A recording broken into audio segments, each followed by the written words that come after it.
Քաղաքական գործիչ Նաիրա Զոհրաբյանն է։ Տիկին Զոհրաբյան,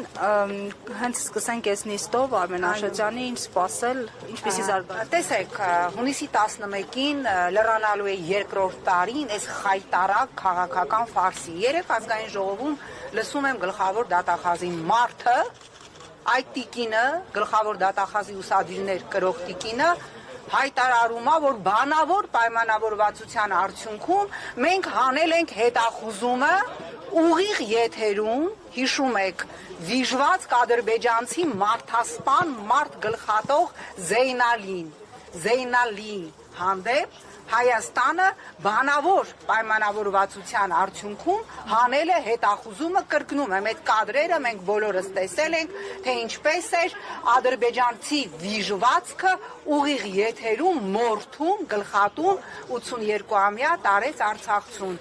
Այսինքն տարեց արցախցուն գլխատողի հանդեպ Հայաստանի դատախազությունը Նիկոլ Փաշինյանի բնականաբար ուղակի հրահանգով հետախուզումը հանում է, միջազգային հետախուզումը հանում է, իսկ այստեղ 2 տարի շարունակվում է այս քաղաքական ֆարսը մի դատական գործի, որի դեպքում երբ որ լսում ես վկաներին, մարդիկ զարմանում են, թե ընդհանրապես իրենք ինչի են այստեղ, ես ավելի քան վստահ եմ, որ մեղադրող դատախազները եւս էլ չգիտեն ինչ պեղեն, որ Արմենի հանդեպ այս քաղաքական հետապնդման քաղաքական պատվերը շարունակեն։ Իհարկե, ուզում եմ նաև անդրադառնալ ԵԺԿ վերջի հայտարարությանը, որտեղ չնայած դահլիճից վռնդված ԿՊ-ական պատգամավորների, ովքեր չներկայացնելով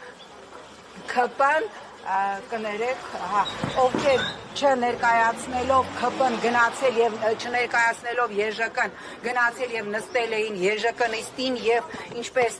փոխանցեցին ներկաները, նրանց ուղղակիորեն դուրս են վռնդել, չնայած նրանց բոլոր ջանքերին, որ ԵԺԿ վերջնական տեքստում, բանաձևում չլինի անդրադարձ Արմեն Աշոտյանին որպես քաղաքական բանտարկյալ, այդուհանդերձ ԵԺԿ-ն արձանագրեց, թե Արցախի քաղաքական էլիտայի եւ մեր մյուս ռազմագերիների հարցը, որոնք պահվում են եւ խոշտանգվում են Բաքվի բերդերում, թե հաստատեց իր նախորդ բոլոր հայտարարությունները քաղաքական բանտարկյալ Արմեն Աշոտյանի մասով։ Ինչ սպասել ես դատարանից, դուք ինչ եք ուզում սպասել մի դատարանից, որի իրական ղեկավարը ազգային ժողովում սպառնում է ընդդիմադիրներին ոտից կախել, անվանում է համբալներ, սպառնում է լցնել ԱԱՑ-ի պատվալները եւ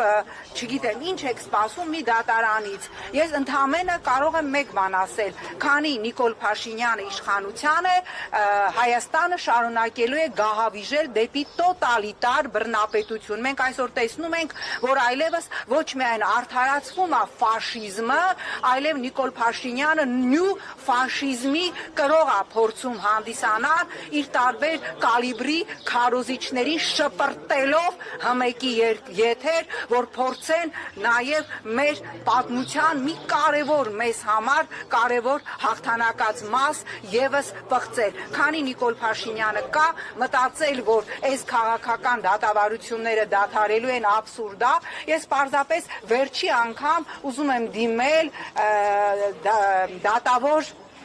Դոլմազյանին, մի դարձեք գործիք Նիկոլ Փաշինյանի քաղաքական պատվերները կատարելու, որտեղ մենք մի լուսապայծառ արարատյան առավոտ զարթնելու ենք եւ ամենայն հավանականությամբ Նիկոլը իր ընկերուհի Աննա Հակոբյանի հետ թռած է լինելու երկրից եւ դուք մնալու եք ձեզ եւ մյուսներին, իր քաղաքական թիմի կարկառուն դեմքերին, ովքեր այսօր ազգային ժողովում քացիներ էին տալիս, հերթական անգամ սպառնում էին, հայհոյում էին, ահաբեկում էին, դուք բոլորդ մնալու եք ժողովրդի եւ իրավական համակարգի հետ դեմ հանդիման, իսկ Նիկոլը իր զուգընկերուհու հետ թռած է լինելու։ Իհարկե թռնելը նրան չի ազատելու պատասխանատվությունից, բայց